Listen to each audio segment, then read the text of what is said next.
An NS record is a DNS record that can be used to point your domains or subdomains to an external name server. By default, we give you two NS records to assign to your domain. One points to a primary server and an additional record points to a backup server to handle site traffic if the primary is busy. If you want to additionally secure your site, you can add another backup name server for your domain. This way, if the first name server is experiencing problems and the second cannot back it up for some reason, then the site traffic will be redirected to the third NS record.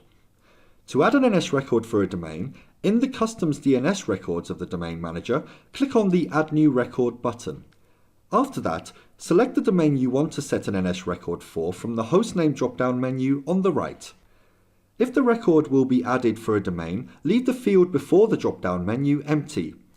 If it is for a subdomain, then type in the subdomain name. For example, to add an NS record for webmail.my-site-name.net, just type webmail. Then select NS from the Type drop-down menu in the Value field, enter the new NS record of the external server. For example, for NS, the value should look like ns3.thirdpartyserver.com or dns3.thirdpartyserver.com.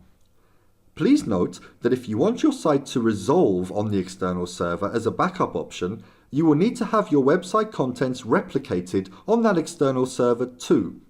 Finally, you need to select a TTL value, which is the amount of time that a name server record for a certain host remains in the cache memory of a DNS server.